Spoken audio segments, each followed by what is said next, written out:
Ito ang Tinig ng Pag-asa, isang palatuntunan sa radyo na nagsasabing si Jesus ay muling darating, tiyak na darating, at malapit nang dumating. Kaya kaibigan, pumandakan siya sa lubungin.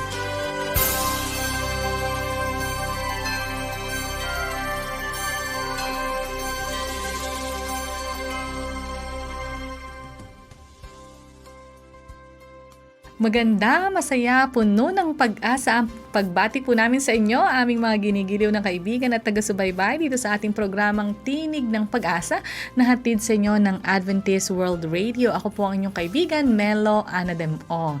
Mga kaibigan, sabi ni Steve Jobs, tayo daw kailangan we learn continually. There's always one more thing to learn. Ibig sabihin po ay hindi tayo stagnant sa ating kalalagayan ngayon. Dapat po meron tayong desire na palaging madagdagan yung alam natin, patuloy tayong matuto, bukas yung isip natin. Habang tayo daw ay nabubuhay, tayo dapat ay natututo.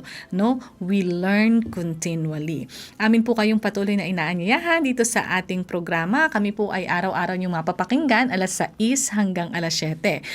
At pinag-uusapan po natin ang tungkol sa pananalapi sa loob ng sambahayan.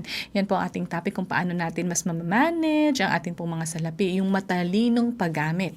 At kung paano din patuloy naman lalago, lalalim at iigting ang ating pong ugnayan sa ating Panginoong Diyos na pinakalayunin po ng ating programa. At sa araw-araw pong paghahatid namin ng mga mensahe, umaasa po kami na ito'y nangungusap sa inyo at nagkakaroon po kayo ng kagustuhan, ng pagkagutom, na talagang lubusang makilala ang Diyos at magpasakop sa Kanya. At nabibigyan rin po kayo ng pag-asa sa araw-araw.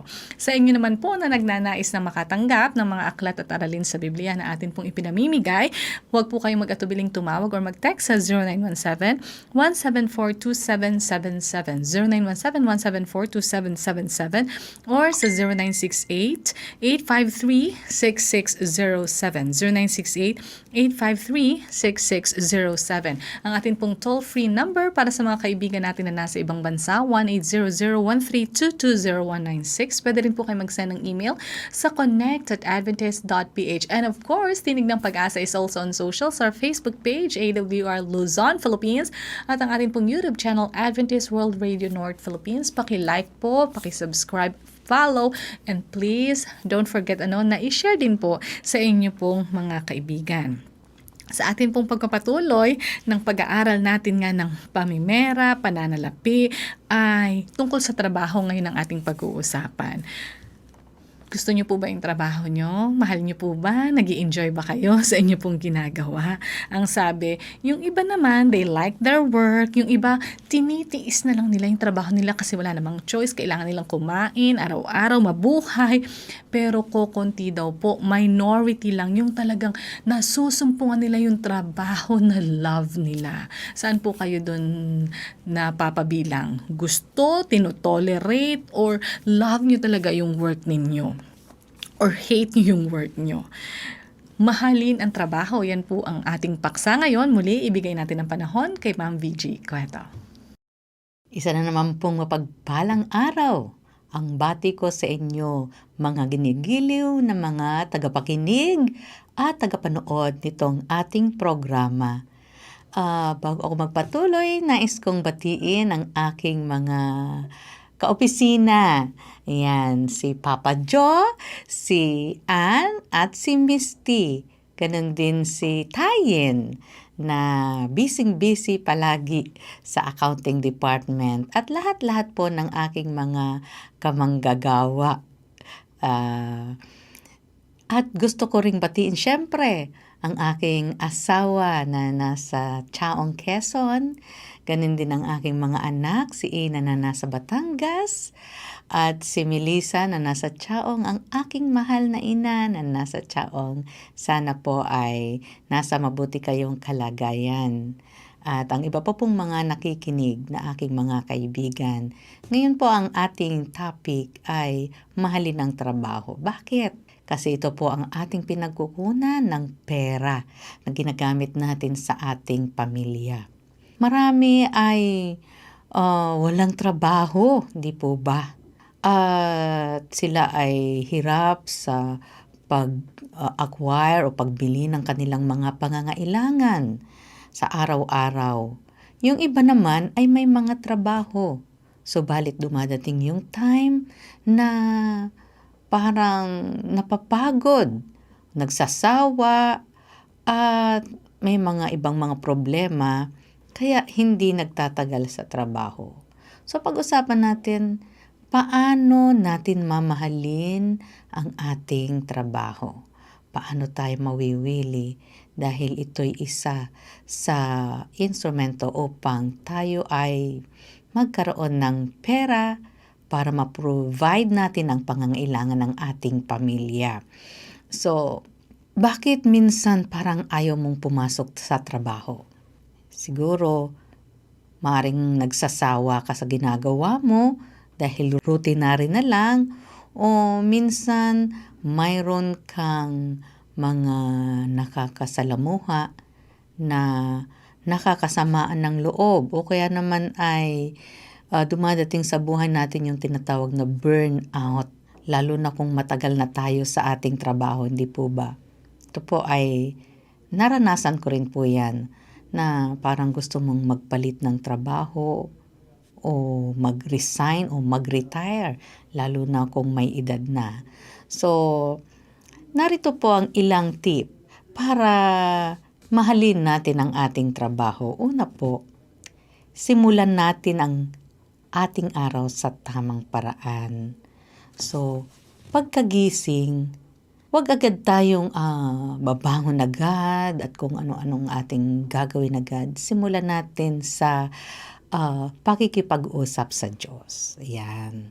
So, pananalangin. Hilingin natin sa ating Panginoon na sa buong araw ay bibigyan tayo ng kalakasan, kalusugan at karunungan na gagamitin natin sa ating pagtatrabaho. Pero bago yan, magpasalamat tayo sa Panginoon na pagkagising natin ay tayo'y buhay. Siyempre, hindi ka na magigising kung ikaw ay patay. Yung tayo ay magising na malakas, ito'y isang dapat pasalamatan na sa Panginoon. Ito'y malaking pagpapala na sa atin. Kaya, pagbangon, tayo ay lumuhod, makipag-usap tayo sa Kanya. At alam niyo po ba, sabi sa Jeremias 29:11, sapagkat nalalaman ko ang aking panukala para sa iyo, sabi ng Panginoon, mga panukala para sa ikabubuti at hindi sa ikasasama, upang bigyan kayo ng kinabukasan at pag-asa. Yan. Maaring meron tayong mga plano sa ating buhay, sa araw na ating pagising. So, tandaan po natin na ang plano ng Panginoon ay mas mabuti kaysa ating ipinaplano. Kaya mahalaga po ang panalangin. Alam niyo po, ang panalangin ito ay pakikipag-usap sa Diyos na parang isang kaibigan. Kung ano yung ating iniisip, kung ano yung ating gustong sabihin sa Kanya na para sa isang kaibigan, ganoon po tayo makipag-usap sa Kanya. At gustong-gusto yun ng Panginoon na tayo'y nakikipag-usap sa Kanya. Hindi kailangang gumamit ng mga palamuting mga salita o mga malalalim na salita. Yung mababaw na salita na para tayo talaga nakikipag-usap sa kaibigan. Ito po ang ating gawin sa pananalangin. At yung ating mga alalahanin, lahat ibigay natin sa Panginoon. Panginoon, magbabayad na po ng tuition ng anak ko. Tulungan mo po akong makasumpong ng pera. Panginoon, nasa malayo ang aking mga anak. Hindi ko po sila nakikita. Sana po sila inyong ingatan at maging malusog, ilayo sa virus. Ganyan. Lahat ng ating alalahanin. At kung meron kang pasasalamat, Panginoon, salamat po. At kami ay nagkaroon ng pambayad sa kuryente, sa tubig. Ayan. Yung katuwaan, maliit man yan o malaki, natutuwa ang Diyos na ito'y ating kinikilala at pinapahalagahan. So, ang sabi po, prayer allows us to discover God's will for our life and mission. Sa ating pananalangin po ay naraaring ding malalaman kung ano ba ang ating mission sa buhay, anong ating purpose, bakit tayo nabubuhay, bakit tayo ay nandito sa ganitong trabaho. Maaring hindi lamang dahil sa pera, maaring tayo ay instrumento upang pagpalain din ng ibang tao, hindi man sa material o yung mga words of encouragement. Ito ay bahagi din natin upang tayo maging pagpapala sa iba. Ano pa? So, para pa tayo ay maging inspire sa ating trabaho, sunod sa pakikipag-usap sa Diyos ay yung pakikinig sa Kanyang salita sa pamamagitan ng pagbabasa ng banal na kasulatan. Kasi ang Diyos po ay hindi direct na nakikipag-usap sa atin, kundi ang Kanya pong instrumento para tayo kausapin ay ang banal na kasulatan. So, sa pagbabasa nito ay malalaman natin kung ano ang Kanyang kalooban para sa araw na ito. Alam niyo po ba yung mga sanggol, di po ba gustong-gusto nila yung dumidede ng gatas? So, ang sabi po dito sa banal na kasulatan, gaya ng mga sanggol na bagong silang, ay mithiin ninyo ang malinis na espiritual na gatas upang sa pamamagitan nito'y lumago kayo tungo sa kaligtasan. Ayan. Ang banal na kasulatan po ay tutulong sa atin upang tayo'y lumago sa ating personality, sa lahat ng mga bagay, sa lahat ng aspeto ng ating buhay. Sabi po yan sa 1 Peter 2:2. Pero alam nyo po, ang banal na kasulatan din po ay nagtuturo sa atin ng direksyon ng ating buhay. Sa mga awit 119, 105, ang sabi po, ang salita mo'y ilawan sa aking mga paa at liwanag sa aking mga daan. So habang tayo nagtatrabaho, ay malalaman natin kung ang mga tamang daan ng ating mga pagdedesisyon. Ayan. So ano pang sinasabi? Para daw tayo magkaroon ng malinaw na pagtingin. Ang sabi po sa Psalms 119, 130, ang bukas ng iyong mga salita ay nagbibigay ng liwanag, nagbibigay ng unawa sa walang muwang. So minsan sa ating ginagawa, sa ating trabaho, hindi natin malaman kung anong ating gagawin. Meron tayong sinosolve na problema sa ating trabaho. Minsan kung ikaw ay sa accounting, hindi ka makabalanse. O sa mga pagdedesisyon. Sa halimbawa ikaw ay boss, meron kang isosolve na problem. Minsan hindi mo na alam, ano bang gagawin ko? So, sa pagbabasa ng banal na kasulatan, ito ay nagbibigay ng malinaw na mga sagot, nagbibigay ng karunungan. At ito ay talagang makakatulong sa atin kung tayo ay nagkakaroon ng mga pagkalito o pagkauhaw sa kaalaman. Next po ay para mawili tayo sa ating trabaho o mahalin natin ang ating trabaho ay sikaping pumasok sa takdang oras ng trabaho. Ito ay isang challenge sa atin, di po ba?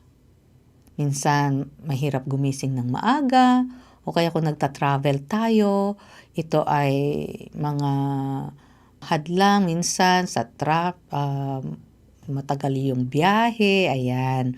So, pero kung uugaliin natin o sisikapin natin na pumasok sa takdang oras o mas maaga, ay makikita sa atin ang isang disiplinadong manggagawa. Ito rin ay pagpapakita ng pagrespeto sa oras ng iba na nangangailangan ng ating serbisyo. Tama po ba? Kasi minsan, nandyan na yung mga taong nangangailangan sa atin pero tayo ay wala. So ito ay pagrespeto sa ibang tao din. maliban na ikaw ay sakop ng ibang scheme ng oras sa trabaho. Kasi meron naman po na, halimbawa ang oras mo ay pang 10 ka or pang hapon ka. So, dumating tayo sa takdang oras na ating trabaho. May kasabihan nga na daig ng maagap ang masipag. Tama po ba? Meron din sinasabi na early bird catches the worm. Tama ba? Kapag ikaw ay maaga, mas nauna ka sa pagpapala. So mga kaibigan, ay bukas itutuloy ko yung mga tip kung paano natin mamahalin at mananatili tayo sa ating trabaho. Tandaan po natin, mahirap ang walang trabaho dahil ito ang pinagkukunan ng ating pangsuporta sa ating mga anak. Kaya gawin natin ang lahat ng paraan para mahalin natin ang ating trabaho. At sikapin natin na tayo ay nasa tamang landas na ating tinatahak upang tayo ay maging maligaya sa bawat oras ng ating buhay sa araw-araw. Alam niyo po, kapag tayo ay tama ang ginagawa natin at nakaayon tayo sa kalooban ng Diyos, tayo ay may magandang relasyon sa ating kamanggagawa. At kapag may maganda tayong relasyon sa ating mga kamanggagawa, ay masaya ang buhay, hindi po ba? Wala kang kagalit, wala kang minamaliit, wala kang iginagalang mo ang mga kasamahan mo. At pagka gayon ay maaluwan ang buhay, lagi kang magiging nakangiti at hindi ka agad tatanda. Ayan.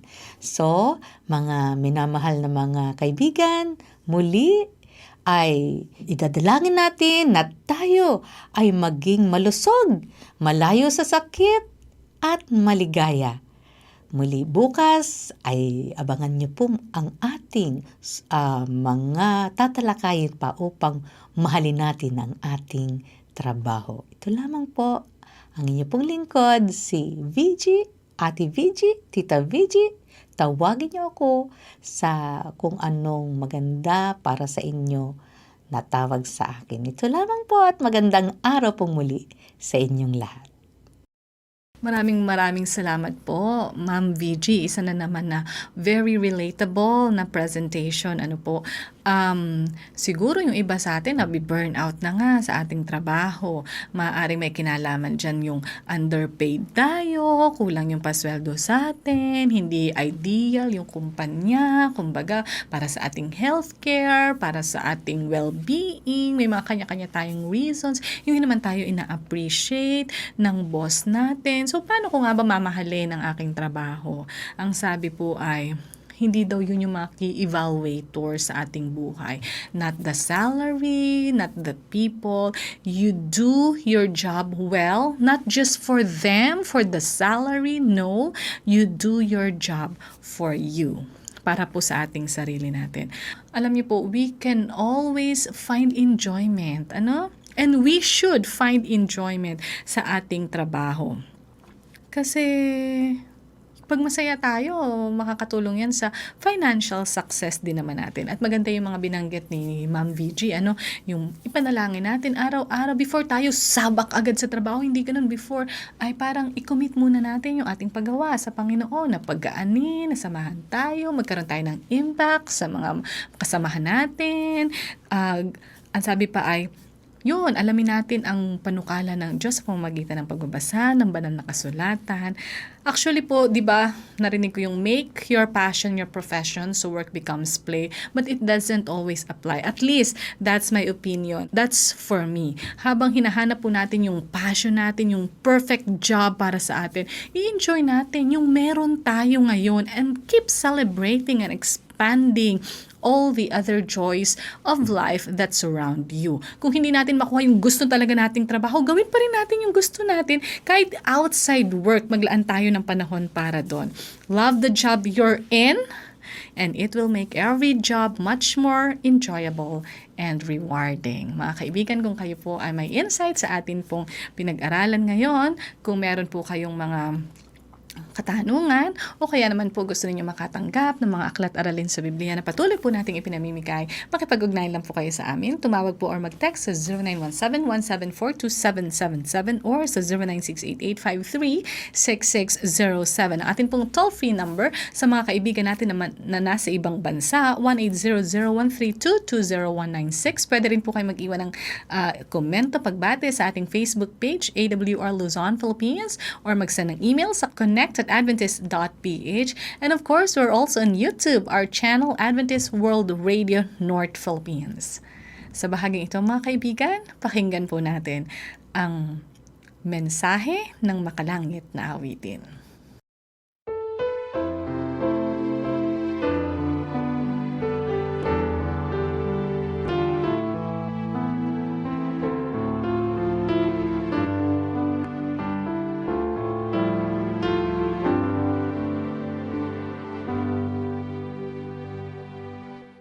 We are God's children, united in Christ.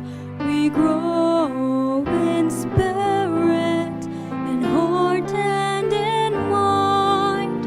Together we grow in faith and in love. Together we stand for Christ as one. Stand firm, be faithful, for He is the truth. Be strong and be fruitful, in Him we're secure. Together we grow in faith and in love. Together we stand for Christ as one. Praise Him, exalt Him, for He is great and true. Glory and honor, in Him we're so sure. Together in Christ, we are bound in His love. Together in Christ, we're united as one.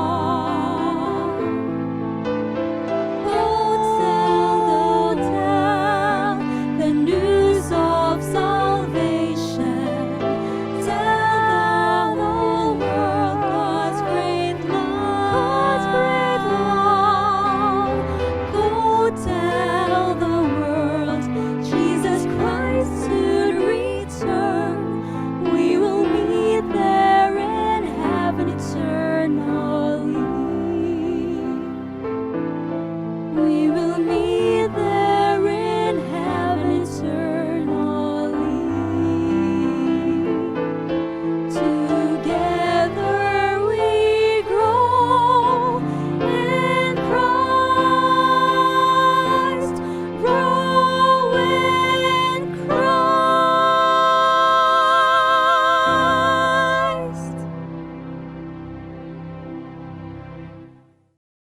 Purihin po natin ang Panginoon sa diwa ng musika.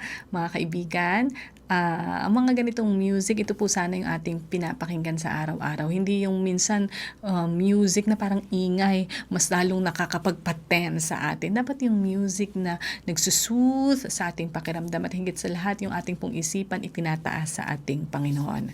Sa pagpapatuloy po ng ating series, mga kalalakihan sa banal na kasulatan, particularly po sa Old Testament or sa Lumang Tipan, ay atin pong ipagpapatuloy yung kasaysayan ni Jonah. Si Jonah, kahapon pinag-usapan natin yung panalangin niya habang nandun siya sa loob ng tiyan ng malaking isda. Pero ngayon, yung revival na ginawa na nangyari sa Nineveh at perhaps siguro isa ito sa pinaka-greatest na revival sa history na nakatala sa banal na kasulatan. Sapagkat dito nakita natin that there is a caring God. There is, merong yung mga converted na tao at isang binago na preacher. Yan po ating bibigyan ng pansin ngayon. Ibigay natin ng panahon kay Pastor Romy. Kumusta ka, kaibigan? Napakabuti ng ating Diyos. Ano pat sa araw-araw Kanyang pinaparanas ang Kanyang dakilang pag-ibig, ang Kanyang maraming pagpapala. Muli, narito ang iyong kaibigan sa teleradyo, Pastor Romeo Mangiliman. Ang aklat ng sulat ni Jonas, lingkod ng ating Diyos, naglarawan sa dakilang pag-ibig ng ating Diyos, ang Kanyang pagpapatawad sa taong nagkasala, at gayon din ang biyaya ng ating Diyos ay Kanyang pinagkakaloob sa mga taong nagsisisi sa kanilang mga kasalanan. Si Jonas ay isang propeta ayon sa ating Panginoon. Tinawag niya siya upang mangaral sa Ninibe, isang napakasamang syudad.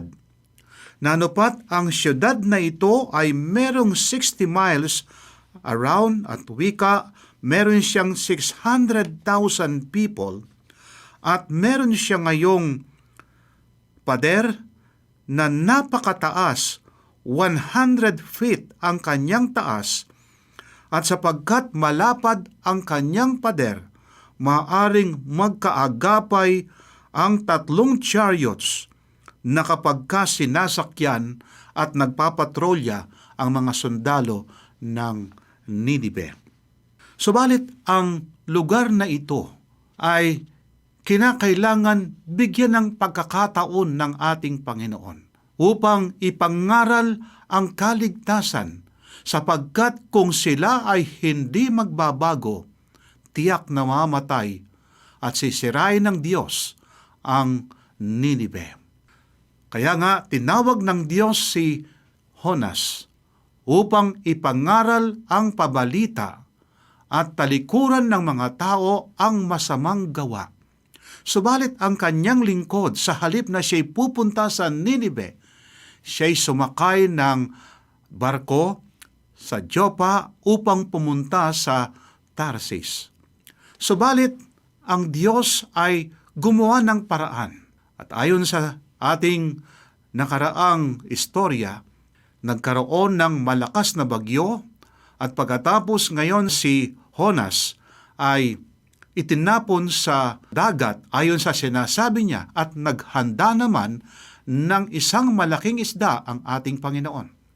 At samantalang siya ngayon ay nasa loob ng isda na napakalaki, ang wika ng Biblia, siya'y nanalangin. Ngayon, sinasabi natin, totoo ba ang istoryang ito? Ito ay ginamit ng ating Panginoon sa kanyang ilustrasyon na may kinalaman sa kanyang pagkamatay, pagbangon sa mga patay, at kung papaano ang ating Panginoon ay namatay siya at pagkatapos ngayon siya'y bumangon. Ito ay kanyang binibigyan halaga at tama ang pangyayaring ito. Kaibigan, noong si Jonas ay nagsisi, inuluwa siya ng isda after 3 days and 3 nights, na katulad ng ating Panginoon na kanyang karanasan. At ang wika ng ating Biblia sa Kapitulo 3 ng Jonas, babasahin natin itong kapitulong ito, ang wika. Ang salita ng Panginoon ay dumating kay Jonas sa ikalawang pagkakataon na nagsasabi, sa makatuwid ang Diyos ay binigyan siya ng muling pagkakataon, pangalawang pagkakataon, upang kanyang gampanan ang kanyang tungkulin at upang ang mga tao sa Ninibe sila ay magsisisi. At ang wika sa versikulo 2, bumangon ka, pumaroon ka sa Ninibe, sa malaking lunsod na iyon, at ipangaral mo ang pangaral na aking sinabi sa iyo. Sa 3, sa gayoy bumangon si Jonas at pumunta sa Ninibe ayon sa salita ng Panginoon. Ang Ninibe ay isang napakalaking lunsod na 3 araw na bagtasin ang luwang. Nagpasimulang pumasok si Jonas sa lunsod na may 1 araw na lakarin ang layo, at siya'y sumigaw, 40 araw pa at ang Ninibe ay wawasakin. Ano ang tugon ng mga tao? Ang sabi sa versikulo 5, at ang mga mamayan ng Ninibe ay sumampalataya sa Diyos. Sila'y nagpahayag ng ayuno at nagsuot ng damit sako mula sa pinakadakila sa kanila hanggang sa pinakahamak sa kanila. Hindi lamang yon ang nangyari sapagkat ang mga sumusunod na mga talata, ang wika, nang ang balita ay dumating sa hari ng Ninibe, siya'y tumindig. Sa kanyang trono, hinubad niya ang kanyang balabal, nagbalot siya ng damit sako at naupo sa mga abo. Anong nangyari ngayon? Kaibigan, noong ibinalita ng lingkod ng Diyos 40 araw at ang Ninibe ay wawasakin ng ating Diyos. Ang ginawa ng mga taong ito, sila ay nagsisi at bunga ng kanilang pagsisisi ang wika, sila nagdamit ng sako at hindi lamang iyon, sila ay nagkaroon ng ayuno. Kontrast naman sa panahon ni Noe. Bakit? Ito ang sabi ng ating Biblia. Ang binigay ng ating Diyos sa sanlibutan sa panahon ni Noe ay 120 years ang ibinigay ng ating Diyos. Subalit kaibigan, ano ang nangyari? Ito'y basahin natin ayon sa Kapitulo 6 ng Henesis, versikulo 5. Nakita ng Panginoon na napakasama na ng tao sa lupa at ang bawat haka ng mga pag-iisip ng kanilang puso ay palagi na lamang masama. Nalungkot ang Panginoon na kanyang nilalang ang tao sa lupa at nalumbay ang kanyang puso. Kaya't sinabi ng Panginoon, lilipulin ko ang tao na aking nilalang sa ibabaw ng lupa, ang tao, hayop at ang mga gumagapang, ang mga ibon sa himpapawid sapagkat ako'y nalulungkot na nilikha ko sila. Kaibigan, ang pangyayari naman ay kontrast sa panahon ni Noe. Ang ibinigay ng Diyos kay Jonas upang ipangaral ang pabalita ng ating Diyos na kinakailangan ang mga tao ay magsisi 40 araw. Ang Diyos naman ay nagbigay ng 120 years sa panahon ni Noe upang ang mga tao ay magsisi at ang bawat manampalataya sa ating Diyos, sila ay sasakay sa daong. Subalit noong panahon ni Noe, ilan lamang ang mga naikayat na magsisi at tanggapin ang kaligtasan ng ating Panginoon. Tangi lamang si Noe, ang kanyang asawa, ang kanyang mga anak at asawa ng kanyang mga anak. Lahat sila ay 8. Subalit kaibigan, sa pangyayaring ito, ayon sa ating Biblia, sa aklat ng Jonas, ang wika at ang mga mamayan ng Ninibe ay sumampalataya sa Diyos. Hindi lang sila basta nanampalataya sa ating Diyos, kundi pa naman sila ay nagpakita ng pagbabago sa kanilang mga buhay. Sapagkat ang sabi sa atin, ang Ninibe ay napakasama. Lilipulin ng Diyos na katulad ng ginawa rin ng ating Diyos sa Sodoma at Gomora sapagkat ang mga tao ay masama na ang kanilang ginagawa. Isa sa kasamaan ng tao sa panahon ng Sodoma at Gomora, ang mga lalaki ay sumisiping sa kapwa lalaki. Na ito'y napatunayan sa 2 bisita ni Lot na mga anghel ng ating Panginoon na nagkatawan tao sila. Kaibigan, napakasama ng panahon na yon. Bago ang Diyos hinatulan at nilipol ang mga tao nung panahon ni Noe, si Noe ay nangaral siya at ang ating Diyos nais niyang magbago ang tao. Subalit, hindi nagbago ang maraming mga tao. Gayon din sa panahon ni Lot. Hindi rin nagbago ang maraming mga tao. Kaya nga ang Diyos ay kanyang hinatulan ang Sodoma at Gomora. Ang hindi nakaligtas sa loob ng Sodoma at Gomora, sila ay nangasunog at nangamatay.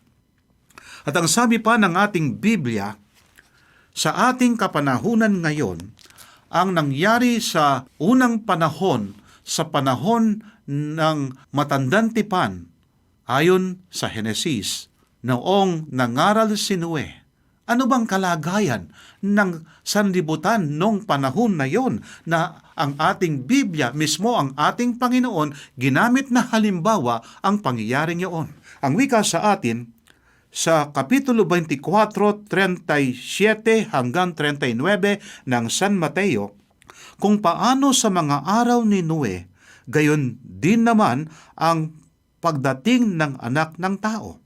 Sapagkat kung paano sa mga araw na iyon bago bumaha, sila'y kumakain at umiinom at nag-aasawa at pinapag-asawa hanggang sa araw na pumasok si Noe sa barko.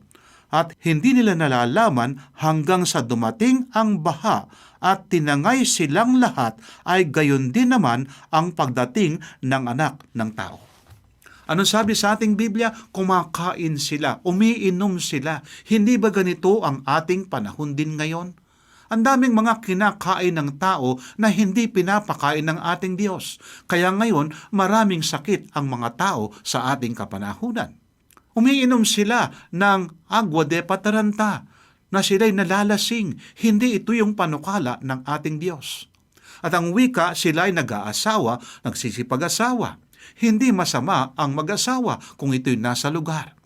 Subalit, napatunayan nung panahon na yon, ang ibang mga lalaki nag-aasawa ng kanilang kapwa lalaki at ang mga babae sa kanilang kapwa babae. Kung bakit sinabi ng ating Panginoon, sila ay nag-aasawa at pinapag-asawa. Ito yung kalagayan, wicked city, ang sinasabing Ninive.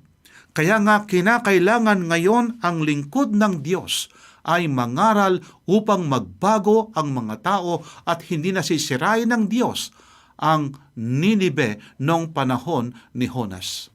At ang tugon ng mga tao sa kanyang pangangaral, can you imagine, kaibigan, na walang PA system? Marahil ang kanyang ginawa, siya'y sumisigaw sa daan ngayon na 40 araw ang Diyos ay kanyang sisirain ang Ninive kapag ka ang mga tao dito ay hindi nagsisi sa kanilang mga kasalanan. Subalit ang sabi ng ating Biblia, nang ang mga mamamayan ng Ninive ay sumampalataya sa Diyos, sila'y nagpahayag ng ayuno at nagsuot ng damit sako mula sa pinakadakila sa kanila hanggang sa pinakahamak sa kanila. Nang ang balita ay dumating sa hari ng Ninive, siya'y tumindig sa kanyang trono, hinubad niya ang kanyang balabal at nagbalot siya ng damit sako at naupo sa mga abo. Gumawa siya ng pahayag at ipinalathala sa buong Ninive sa utos ng hari at ang kanyang mga maharlikang tao. Huwag tumikim ng anuman ang tao, ni hayop man, ang bakahan, ni kawan man. Huwag silang kakain ni inuman ng tubig, kundi magbalot ng damit sako ang tao at hayop at dumaing ng taimtim sa Diyos upang talikuran, ating pansinin. Sila ay nanampalataya sa Diyos at pagkatapos ngayon nagdamit ng sako, nag-ayuno sila. Anong sabi sa atin sa 8? Kundi magbalot ng damit sako ang tao at hayop at dumaing ng taimtim sa Diyos upang talikuran ng bawat isa ang kanyang masamang lakad at ang karahasan na nasa kanilang mga kamay. Ang kanilang ginawa ngayon ay tinalikuran yung masamang gawa, yung wickedness. Kanilang tinalikuran yun. Nanampalataya sila sa Diyos at pagkatapos ngayon kanilang ginawa na nagdamit sako, nag-ayuno sila, bunga ng ang kanilang gawain. Kanilang nakilala ang Diyos ay Diyos ng pag-ibig. Ang Diyos ay may habag sa tao. Ang Diyos ay merong malasakit sa tao. Nanupat ang ating Diyos ay meron siyang biyaya. Ang biyaya ng Diyos ay hindi tayo karapat-dapat tumanggap ng kapatawaran, subalit dahilan sa biyaya ng ating Diyos, ang ating Diyos ay nagpapatawad. Ang sabi nga sa ating Biblia, kung ating ikumpisal ang ating mga kasalanan, tapat at banal ang ating Diyos na tayo patatawarin sa lahat ng ating mga kasalanan. Kaibigan, itong pabalitang ito ang kailangan natin sa ating kapanahunan ngayon. Noong ang lingkod ng ating Diyos na si Juan Bautista ay dumating sa lupang ito, o siya ay pinanganak, at siya ay nangaral ang wika sa San Mateo Kapitulo 3, 1 at 2. Nang mga araw na iyon ay dumating si Juan na tagapagbautismo na nangangaral sa ilang ng Judea, na nagsasabi, magsisi kayo sapagkat malapit na ang kaharian ng langit. Marahil ito rin ang pinangaral ni Jonas, sapagkat kinakailangan sila ay tumalikod sa kanilang mga kasalanan. Ang ibig sabihin ng pagsisisi ay yung talikuran, yung masamang gawa. Yung hindi karapat-dapat sa ating Panginoon, iwanan mo yon, sapagkat ang Diyos ayaw niya ang kasalanan. Mahal ng Diyos ang taong nagkasala, subalit ang Diyos ay nagagalit sa kasalanan. At upang ang tao ay hindi makasama ng kasalanan na parusahan ng ating Diyos, kinakailangan ang tao ay tatalikod sa kanyang mga kasalanan. Ito yung kailangan natin. Kaya noong si King David ay nagkasala siya sa harap ng ating Panginoon, gayon na lamang ang kanyang pagkisisi noong kanyang kinuha si Betseba na asawa ni Urias, at hindi lamang kinuha, sinipingan ang babaeng ito samantalang siya ay may asawa. Ano bang kanyang ginawa? Pinapatay ang kanyang asawa.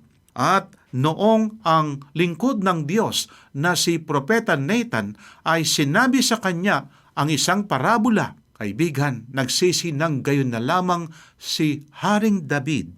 At ang wika nga sa kanyang pagsisisi ayon sa mga awit, Kapitulo 51, ang wika, maawa ka sa akin, O Diyos, ayon sa iyong tapat na pag-ibig, ayon sa iyong saganang kaawaan, ay pawiin mo ang aking mga paglabag.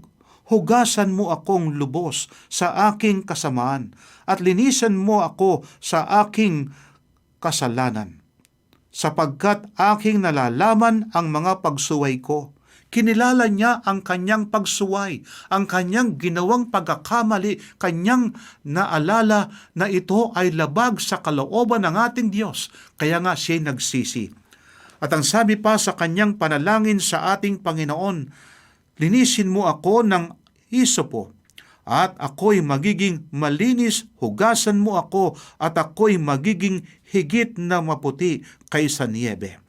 At ang wika pa sa 10 ng Kapitulo 51, lumalang ka sa akin ng isang malinis na puso, O Diyos, at muli mong baguhin ang matuwid na espiritu sa loob ko.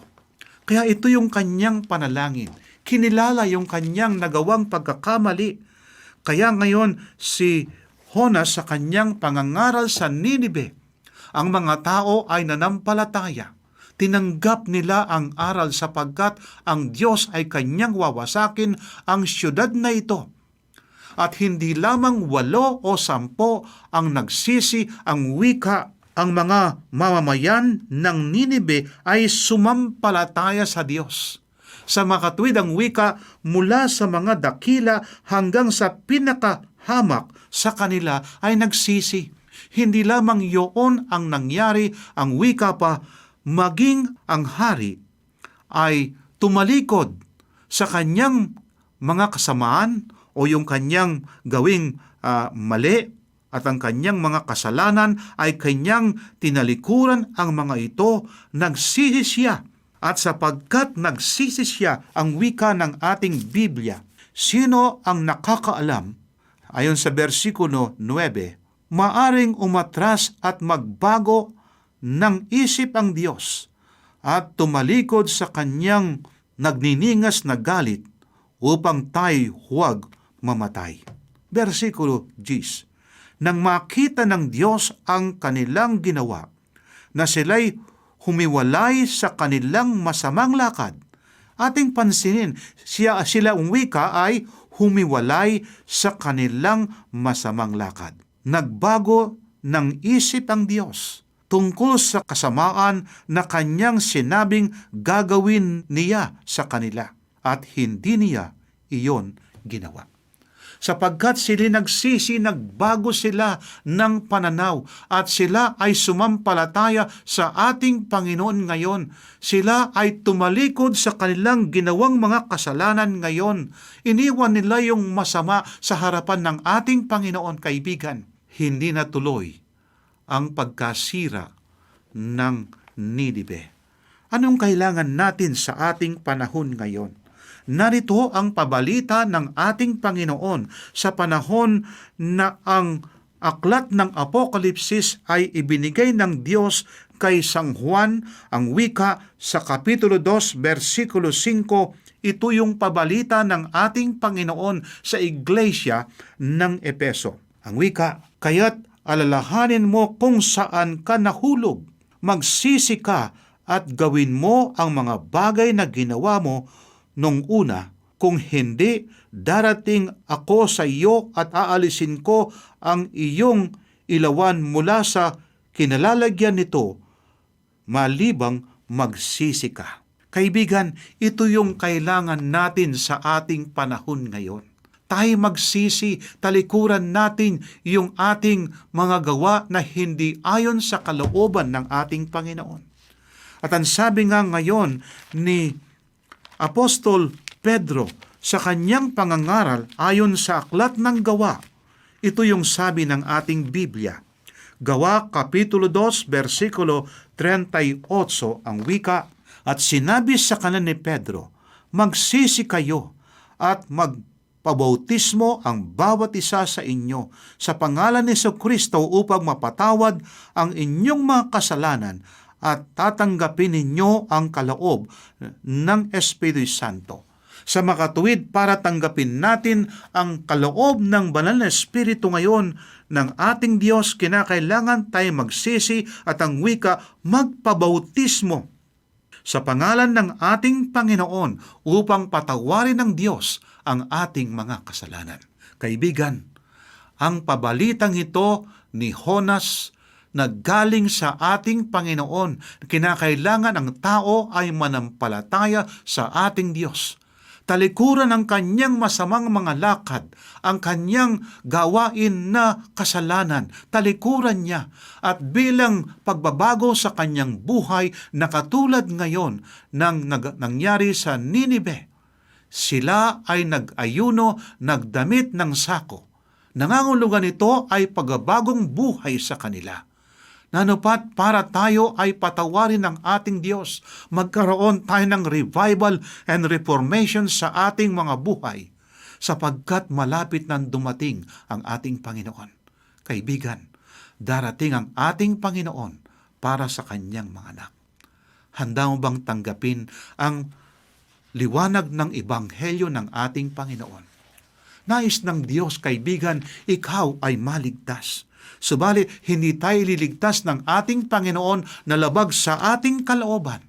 Nais ng Diyos ang lahat ay maligtas. Kaya ang sabi, sapagkat gay na lamang ang pagsinta ng Diyos sa buong sanlibutan, ang sino mang sumampalataya hindi mapahamak kundi magkaroon ng buhay na walang hanggan. Kaibigan, ito yung kailangan natin. Tayo'y manampalataya, tanggapin natin si Kristo na ating tagapagligtas. At kapag ka si Kristo ang nasa puso natin, walang lugar ang kasalanan sa ating mga puso. Bago tayo ngayon manalangin, nais kong basahin ang sinasabi ni Apostol Pablo sa aklat ng Pilipos 4:6 at 7.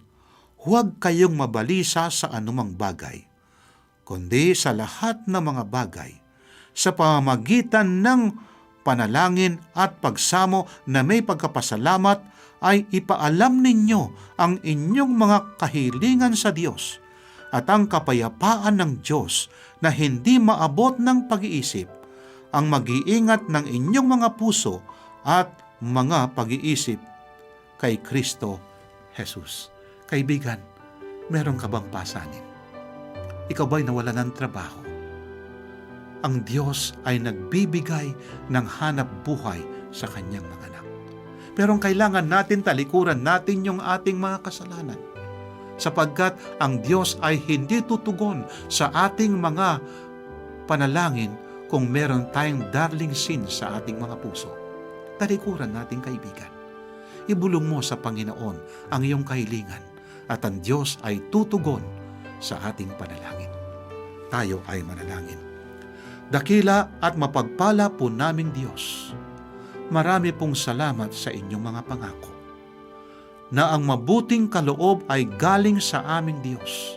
Pagpalain po ang aking kaibigan. Ingatan po siya, Panginoon. Pagpalain po siya. At ang kanyang mga pananim, Panginoon, pagpalain nawa po. Lumalapit po kami sa oras na ito sa pananampalataya ng aming Diyos ay tumutugon sa aming mga panalangin. O dakilang Diyos, mahabag po kayo sa amin. Kami na inyong mga anak, gawin po kaming karapat-dapat sa inyo. Linisin po kami sa lahat ng aming mga kasalanan at gawing banal ang aming mga buhay. Marami pong salamat, O Diyos, sa inyong pagtugon sa aming panalangin. Sa pangalan po ng aming Panginoong Hesus. Amen. Kaibigan, napakabuti ng ating Diyos. Pagpalaing kanawa ng ating Panginoon. Maraming salamat muli, Pastor Romy. Kagaya nga ng binanggit ni Pastor, ang Nineveh, parang meron na silang death sentence. Parang talagang paparusahan na talaga sila kung hindi sila magsisisi. Pero the people repent and God relents. Binigyan sila ng Diyos ng panibagong pagkakataon.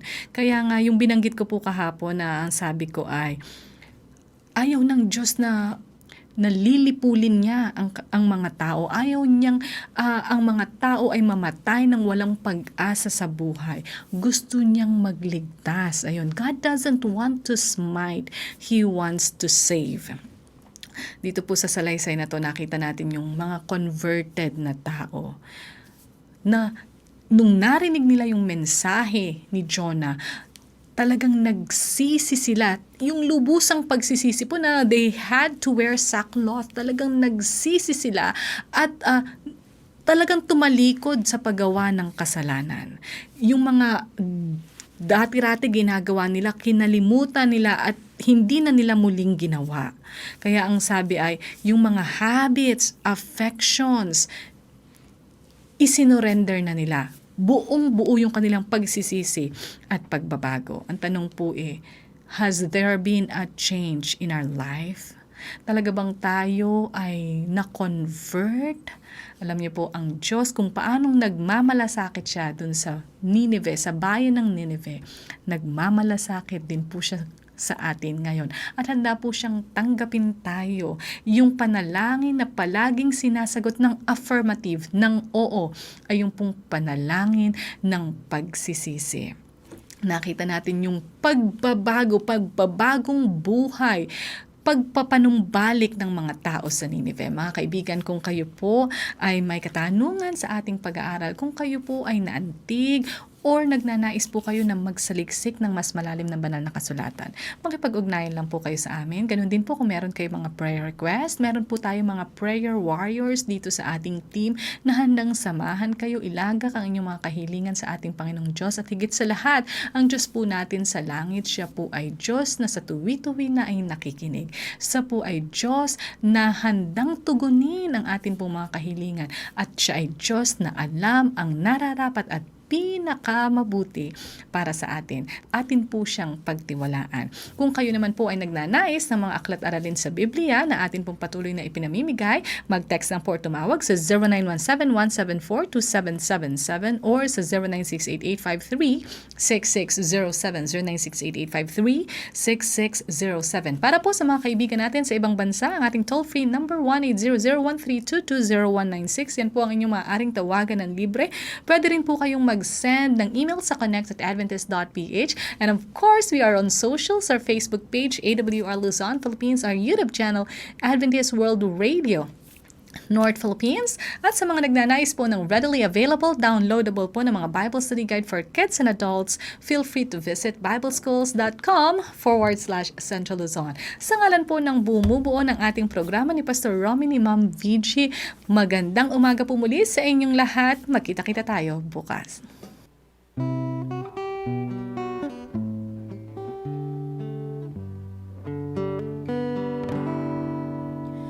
All alone within my fantasies I live.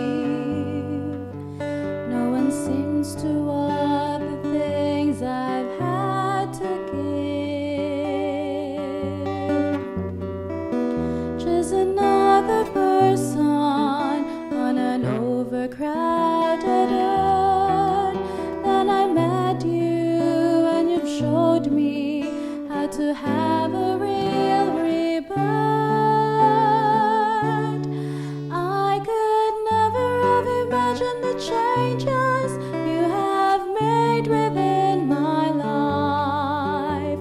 The way you took away my hopelessness, the way you opened up my eyes.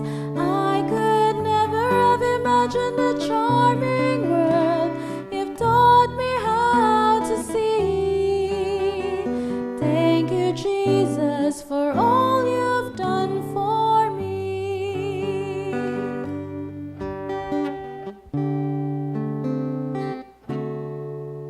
Oh, the moment that I met you face to face, I could feel inside this change had taken place. Had somebody told me you could change my life this way, I would never have believed it. I had love right in their face. I could never have imagined the changes you have made within my life.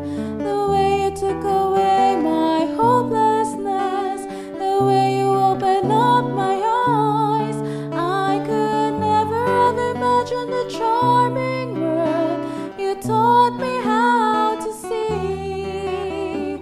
Thank you, Jesus, for all you've done for me. I could never have imagined the changes you have made within my life. The way you took away my hopelessness, the way you opened up my eyes. I could never have imagined the charming world you taught me how to see. Thank you, Jesus, for all you've done for me. Thank you, Jesus, for all you've done for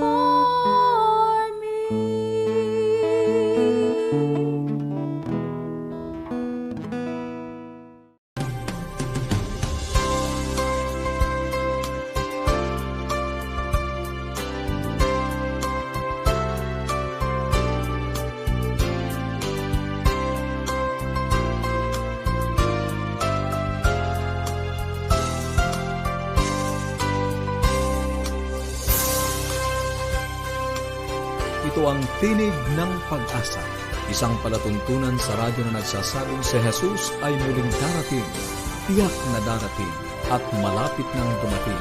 Kaya kaibigan, pumandakan siya sa lubungin.